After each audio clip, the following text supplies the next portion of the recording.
sign in and let us know how you heard about us through the chamber newsletter, or what have you. We, LAX Coworking, proud to present Vincent, social media worldwide global expert.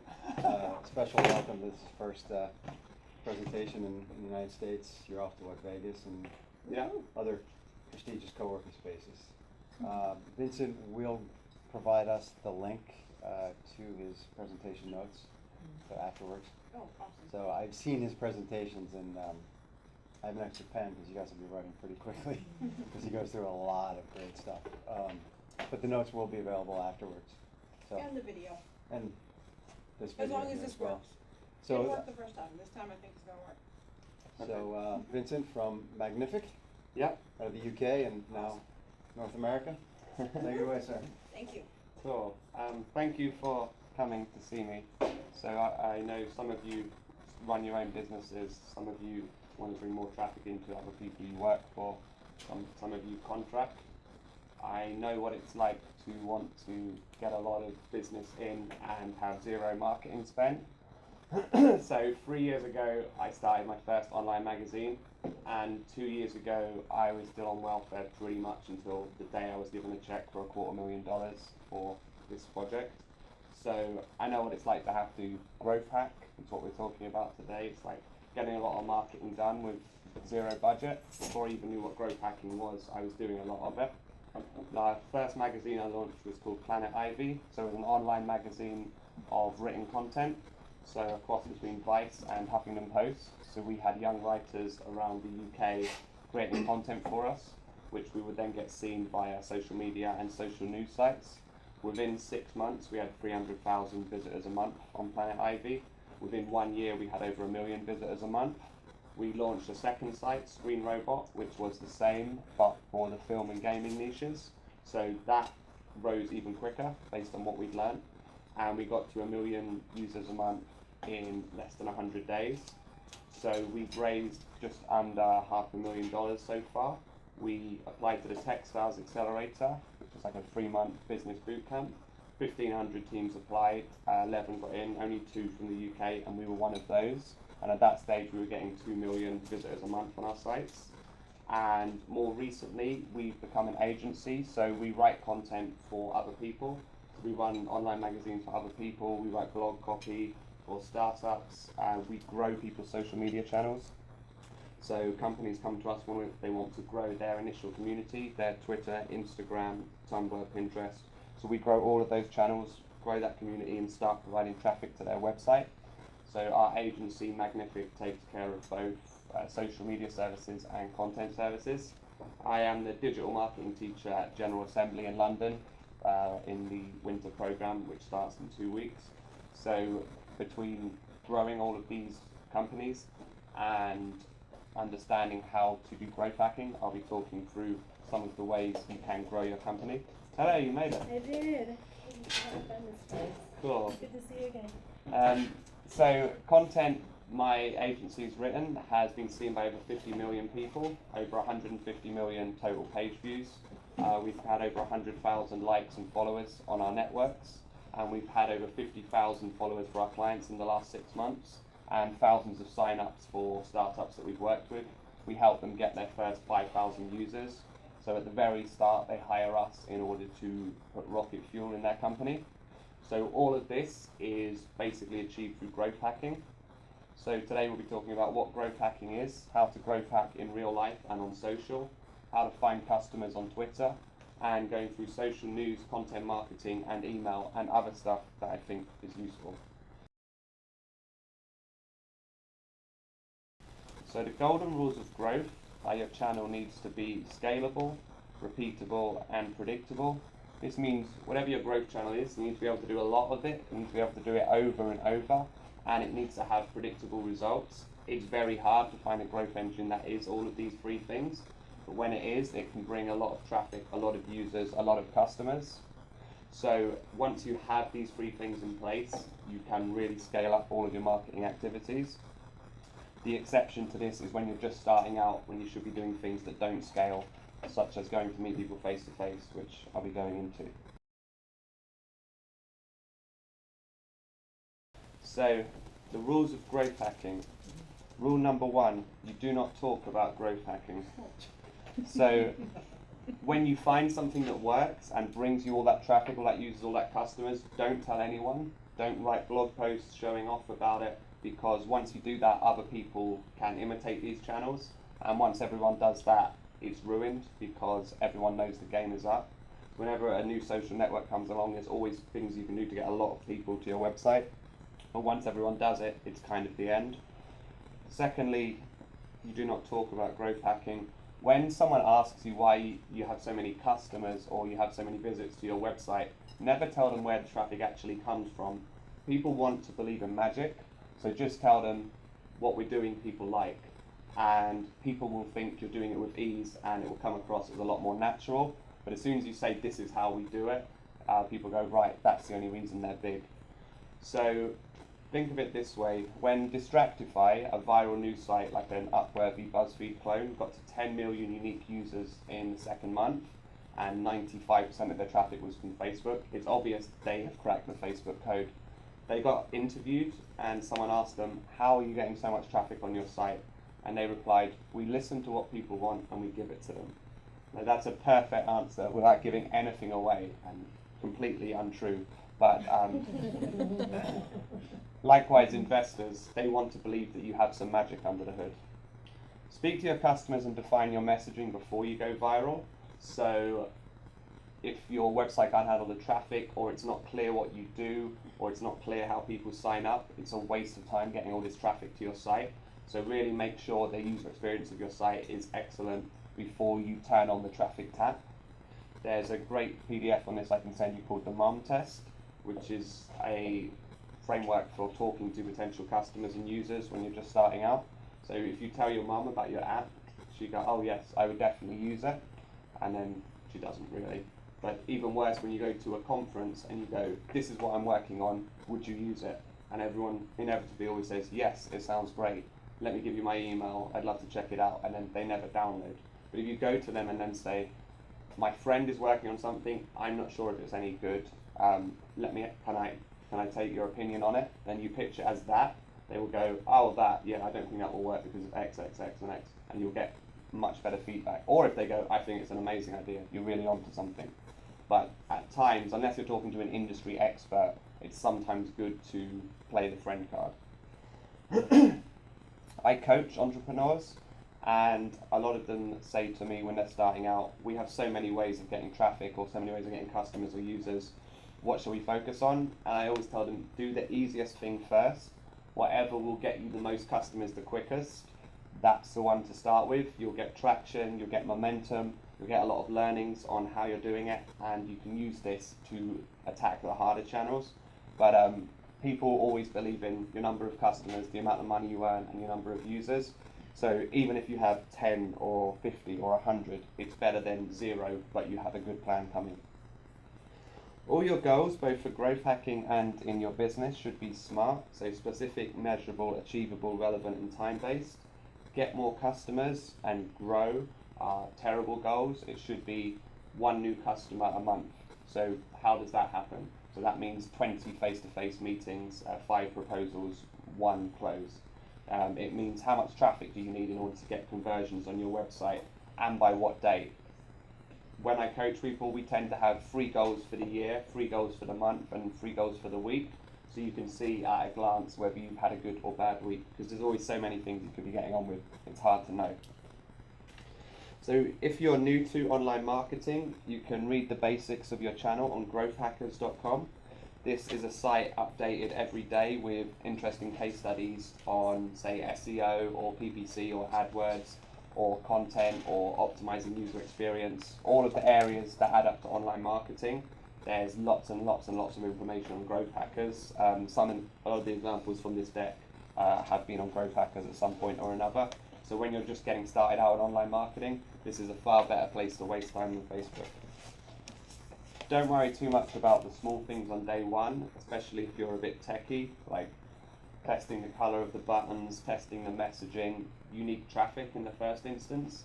Until you get about 1,000 people, I wouldn't worry too much about all the small things on your site, but just make sure that at some point you will have enough traffic in order to test and iterate what messaging works best.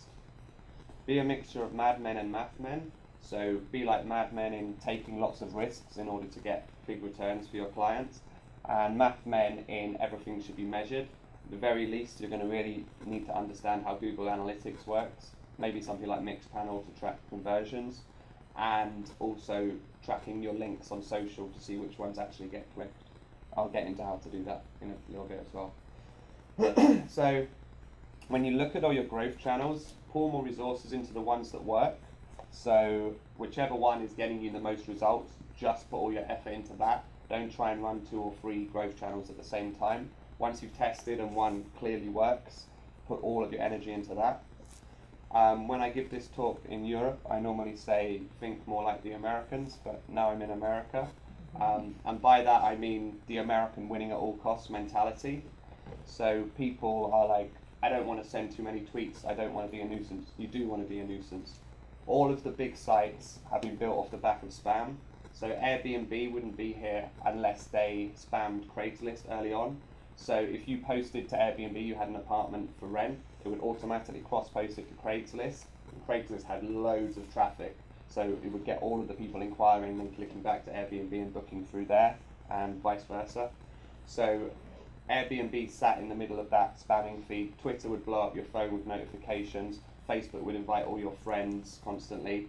BuzzFeed ripped off Reddit, Imgur, Tumblr, loads of different sites in order to get their content or their viral sites, and never gave photo credits to anyone really. So they had 5,000 plus articles they deleted recently, which were all of these ones that they took on the way up. But they've raised a hell of a lot of money now, and now they actually do real journalism. They did what they had to in order to get to this point, and now they could potentially be the next CNN. So when you're rich, you can delete your past, basically. With Genius, it's a lyrics website. 2% of all searches on Google are lyrics, so their growth channel is obviously SEO. And they got caught asking bloggers to link to them by Google, and possibly asking paying bloggers to link to them over other lyrics sites.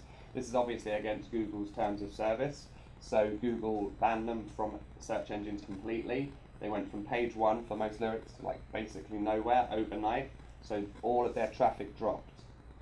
However, by this point they had $20 million of investment and millions of page views, so presumably they just called up the CEO of Google and said sorry, because a couple of weeks later they were back on. Once you have that competitive lead, you're pretty invincible, you'll have serious backing behind you, and you can do what you want. So at a much smaller scale, when you're thinking about, should I do this growth tactic that is a bit risky but could produce big results, just think all of the big billion-dollar companies all started out by doing them. So real life types of businesses that should be hacked: anything sales driven, businesses that rely on relationships, and a good first step if you don't know where to find your users or customers.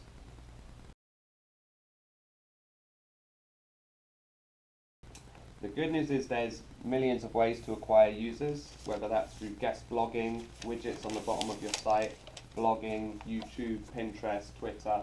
There's many ways of getting users. Most activity on the internet is basically mindless. Most people sit at work all day and browse the internet, and so you can just pull them from their workspace into whatever it is you're doing. I'll be looking at 6 main channels of getting traffic to your site: real life, social media, social news, content, SEO, and email.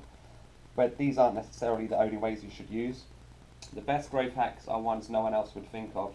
My friends who run an events app in London, the mayor of London literally gave them a check for over $1 million recently.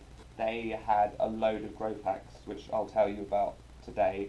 One of my favourites was, so they're an events app, you go on it, you find where to go out in London. They took a picture of 3 of them holding a sign that said, if you're looking for a place to go out once you get a match on Tinder, use us. They created a Tinder profile, hacked the Tinder API, and automatically right-swiped every girl in London. So every girl got this picture in front of them, and then thousands of them right-swiped and began a conversation and said, what's this? And they said, oh, we're an events app. So they got the downloads from that. It's a really thinking out of the box way of getting in front of people, and the more you can do that, the better traffic you can get. So firstly, real life is really underrated as a growth channel. So these guys in that events app, they went to a subway station in East London every morning for 2 weeks. They printed out a letter saying, we all quit our jobs to start this startup. If you like going out in London, please download our app and let us know what you think. They put it in an envelope and they handed it to hundreds of people each morning as they were coming out of the subway station, because these were all people aged 20 to 40 who were interested in going out in London, their target market. They got thousands of downloads, they met investors, they met partners out of this, and it only took about 10-15 hours of their time, and it was the best possible thing they could have been doing right then to get in front of people. So never forget that real life is an amazing way to get users or customers. So if you can go to a conference and sign up 500 people in one day, that's a great use of your time. If you can go to networking events every night for 2 weeks and sign up 50 people, that's 500. So going out there and hustling is very much underrated. Everyone wants to hide behind a computer, email lots of people, or make things go viral on Twitter. But real life is such a strong method that's really overlooked. So this is Charlie. If you type in anyone's email address, it will pull all the public information from them on the web, so all the blog posts they've written, all their LinkedIn, all their Twitter. So when you're going to a meeting, you can kind of social engineer or spy on the other person, see what they're interested in, and then begin conversations on that. It also links to your Google Calendar and sends you all your meetings for the day. So if there's anyone you don't know too well, you can just click on them and get that information on them. Like most of the stuff I'm talking about today, this is free, and then sometimes they have like a $10 a month plan, but Charlie is really useful. Email Hunter enables you to put in any company's website, and it will pull all public emails that you can then use to email. So if you want to get into a company and you literally have no idea, you can use Email Hunter and find all the emails and who they are, and then start to reach out to them that way. At an even more advanced level, this is Voila Norbert. You put in anyone's first and last name and their domain, and this will find their email. So it has all sorts of scrapers and APIs in order to find relevant data. This comes highly recommended. For one day, you can get unlimited emails for $10, so maybe do it once a month and grab all of the emails that you need. Cold emailing is the reason I'm standing here right now. A little while ago, someone asked me to give a talk on growth hacking, and they offered to pay me a few £100, so I thought I'd put some time and effort into the deck, which is basically this one. And then when I did it, I realised lots of people wanted to be my clients after seeing me talk. Lots of people wanted me to coach them, so I realised there was something in public speaking. So I went on Meetup and Eventbrite, tapped in the keywords startup and entrepreneur, and messaged all groups. I had over 700 members, the same thing. Hey, I've done this, I run these companies, I'd like to come and give a talk at your co-working space. And then basically just spam messaged that to everyone in London who was running one of those groups. I did loads and loads of talks, I've met loads and loads of clients out of it. And then when I got asked to talk at South by Southwest in Vegas, I messaged all the co-working spaces in LA, New York and San Francisco, and whichever town got back to me with the most, I went to, and that ended up being LA. So that's why I'm here, and I now have 200 unread emails from all the talks I've given this week. So it really works, spam emailing. You never think people will get back to you, but a percentage always will. So that can really work. But ideally, if you can avoid cold emailing, you should. So this is Discoverly. If you go to anyone's LinkedIn page, it will show you what Facebook friends you have in common, or if you go to their Twitter page, what angel list connections you have in common, or Gmail, or whatever else. But basically, this is quite an easy way of seeing how you can get warm intros to people. So it's really useful when you want to sell to someone and you want an introduction from someone.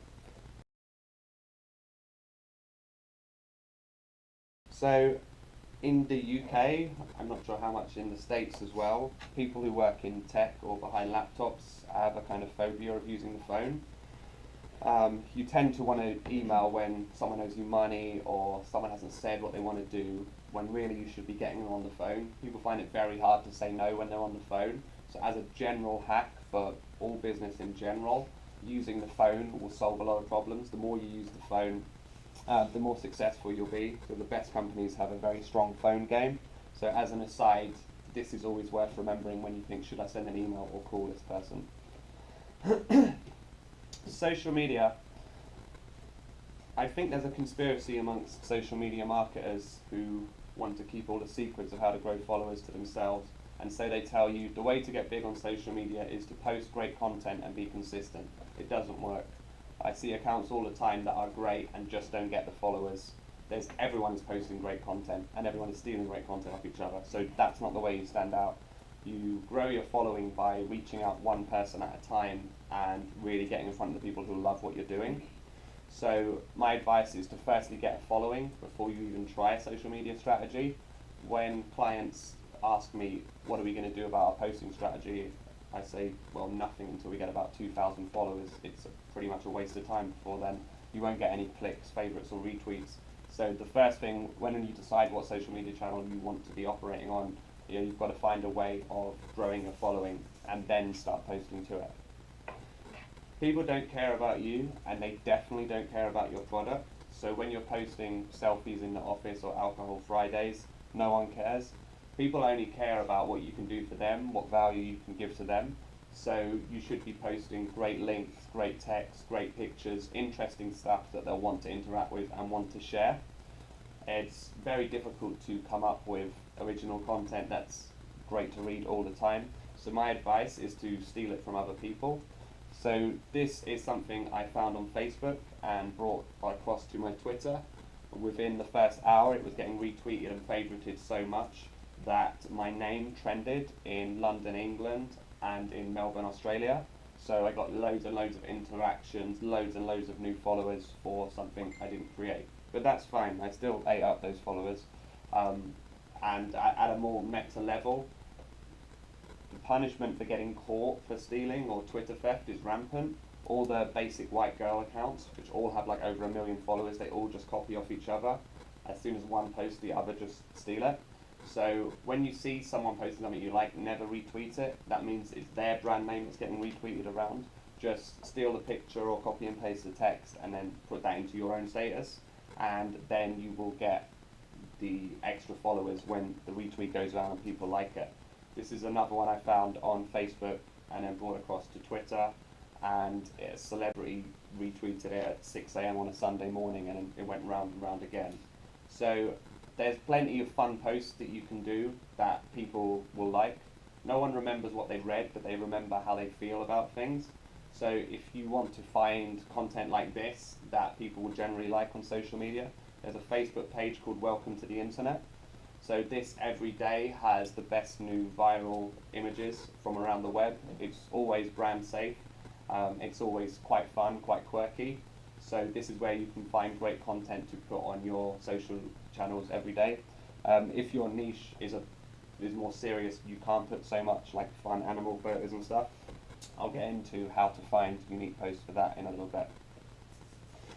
So Instagram. Instagram is the best place to find new users and customers right now in terms of the major social networks. This is because people only post once or twice a week on Instagram because people only want to show that they have an exciting life. And for most people, they only have 1 or 2 exciting moments per week. So they don't post that much. It's not like Twitter where they post all day, or on Facebook where you have status updates and ads and sponsored posts to put up with. So there's a good chance your post will get seen on Instagram because people post so less. So what you want to do on day 1 on Instagram is find the one person who will love what you're doing, follow all of their followers, and make a note of all the hashtags those followers use. And I'm talking majorly about the niche hashtags that seem less obvious. If you're selling ties, the hashtag will not be fashion, it will be artisan or handmade fashion or some other small hashtag that not many people are talking about, but the ones who are, they really love it. So if you start using those hashtags on your own posts, you'll find that people will start to tag their friends because they want their friends to find out about these posts too. And you can't put links in your Instagram posts, but you can get around it by putting a link in your bio. So if you post a picture of a product or a blog post or something as an Instagram post, you can just put link in bio and then have that link in your bio on your Instagram page point to a certain page using Bitly. And every time you post a new picture, change where the Bitly link points. And I'll go into what a Bitly link is in a little bit as well. So in terms of getting your posts seen, not a lot of people know that you can only put 5 hashtags when you release your post that will get indexed. After that, they won't index for search. But you can reply to your own posts and dump as many hashtags as you want in. So this is Founder magazine, an online magazine for tech people. It went from 0 to 110,000 followers in 6 months.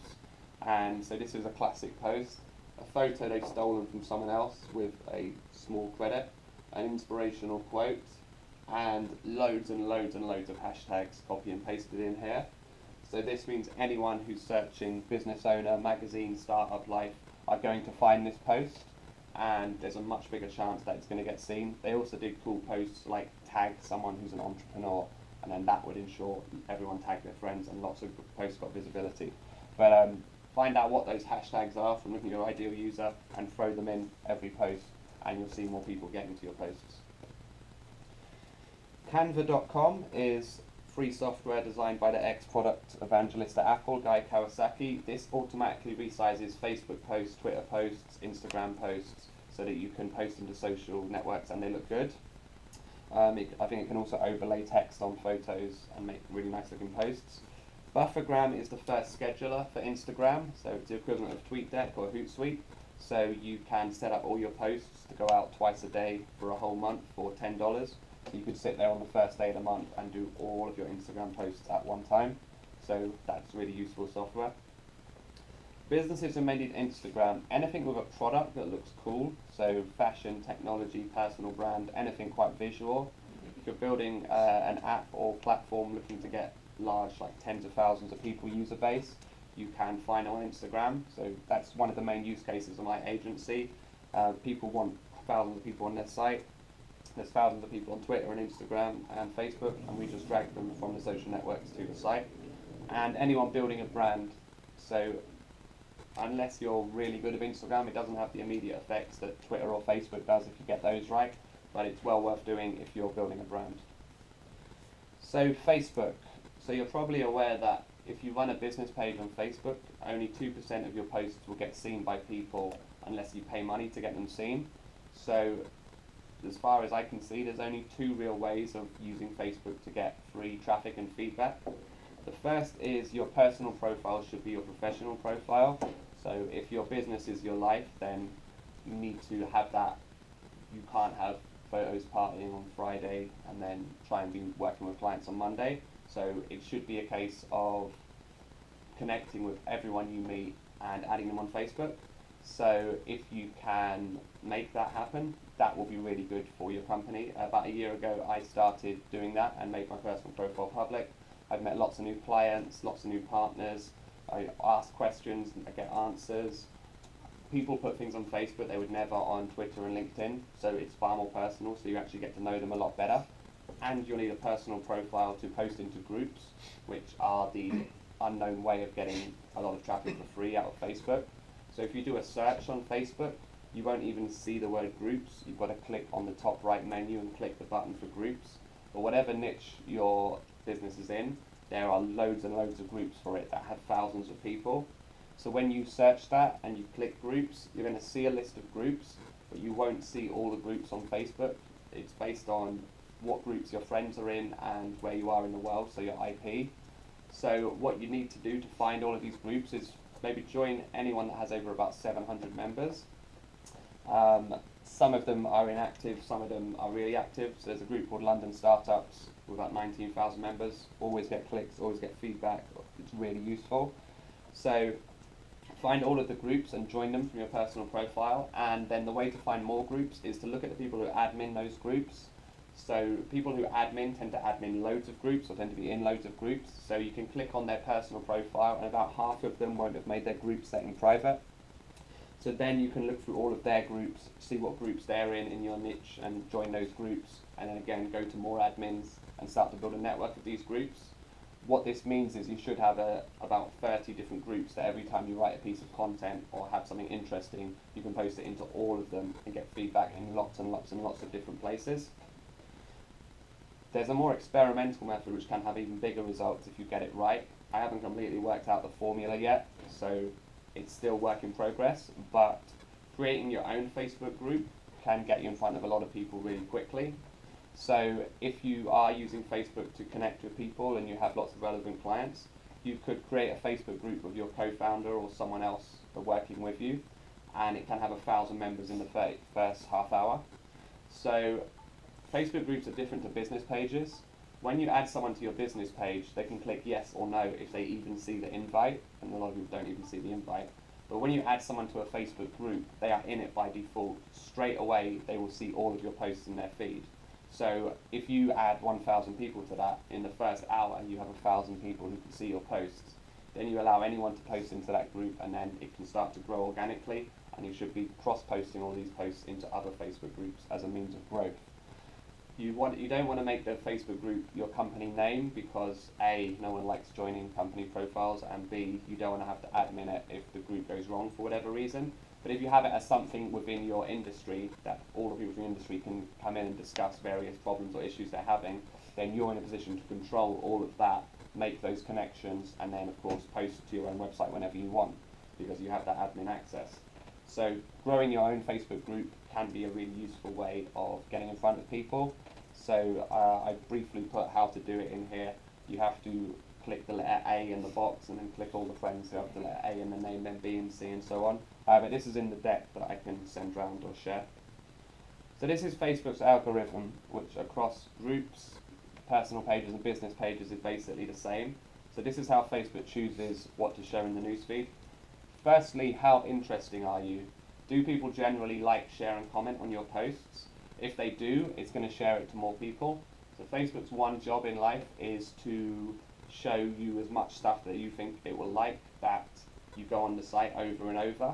So if people generally like, share and comment your posts, you are a person of high standing, you're not a spammer, you're producing useful stuff. So try and make posts that generally get likes, shares and comments, and in the first instance it'll be shown to more people. Secondly, the type of post. Facebook loves embedded video right now because of its whole taking on YouTube thing. It quite likes text posts. It doesn't like picture posts as much as it did. It used to really like picture posts, but that's fallen in the feed a bit. So it now likes text and video more. And finally, it hates links. It's always hated links. That means you leave Facebook and they don't want you to leave Facebook. So those are the types of posts. And finally, the recency. Facebook's algorithm is a bit like Reddit's. If you get 10 likes in the first 10 minutes, it's going to show it to more people. So whenever you have a post, ask your friends, family and co-workers to get as many likes, shares and comments in the first 10 minutes when it goes live. This will then show it to more people, and then if more people see it, of course more people are going to like, share and comment, and then more people again. And this is essentially how things go viral on Facebook. More people like it, they show it to more and more and more and more people until it becomes a snowball effect.